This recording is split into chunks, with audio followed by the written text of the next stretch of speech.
and not using more than is needed. So, a 3-point PPE plan. 1, who needs it? When do they need it? And who does not need it? 2, how to distribute it? And 3, how to secure the future supply of it. Dr. Jane Townson is the Chief Executive of the UK Home Care Association. Hello to you, Jane. Good evening, Stephen. Hi. Well, do you welcome this announcement from the Health Secretary? It's progress, isn't it? It is progress, but we want to see results. And tell me what you mean. Well, Matt Hancock said today that there is enough personal protective equipment to go round. Right now, we do not see evidence of that on the ground.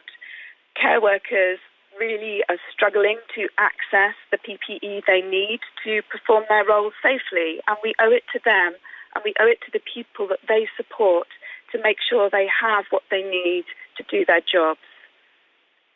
And what has it been like thus far? How bad has it been? It's been extremely bad. We have over 2,000 members across the United Kingdom, organisations that provide home care, domiciliary care to people. And the BBC did a survey of our members last week, and 80% of them said that they only had supplies to last 2 or 3 days at most, and they were really worried about where future supplies were coming from. So some of them can't get hold of masks at all, and the prices of items have inflated extremely far. So sometimes people are having to pay 1,500% higher prices than they were before the pandemic. And when you say some of them can't get hold of masks at all, by the very nature of their work, they're maybe going in and out of different people's homes, and they're travelling between a wide range of elderly, vulnerable people. So no protection for them, and no protection for the elderly people who they're coming up in contact with. That's right, and the issue is that normally in domiciliary care, people don't need to wear masks. When we don't have a pandemic, typically gloves and aprons.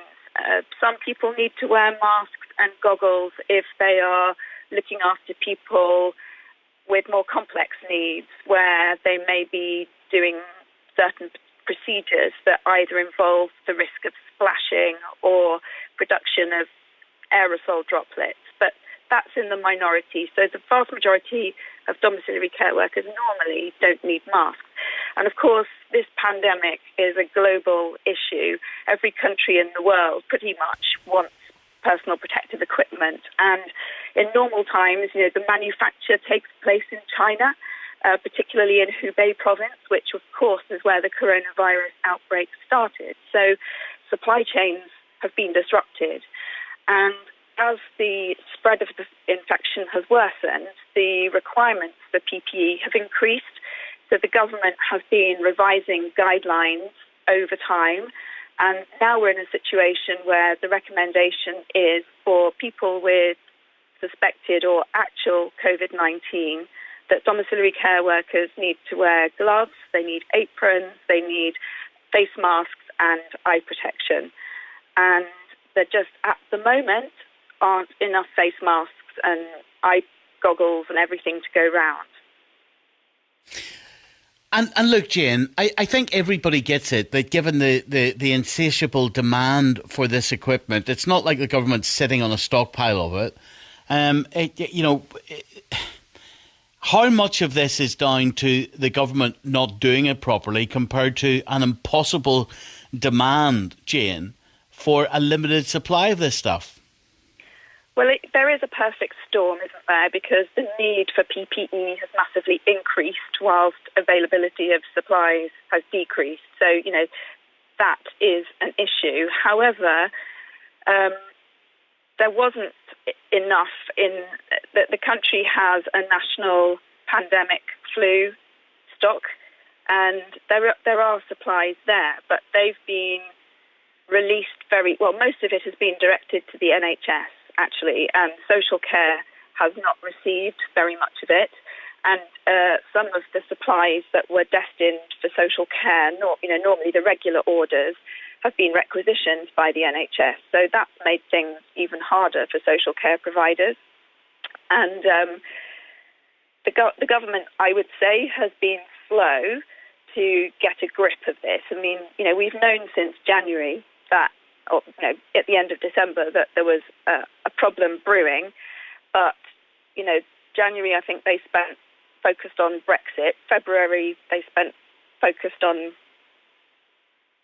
picking fights with the BBC and so on, when somebody could have been beginning the process of organising the logistics and getting the supplies in place. So I think the government was slow to recognise the scale of the issue that was coming, and now they're trying to play catch-up. And there's no question that large numbers of people in central government are working incredibly hard, incredibly long hours to sort this out.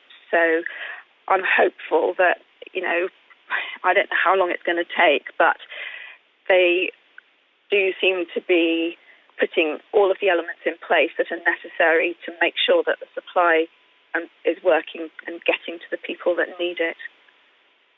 Let me speak to Natty Martin also. Natty,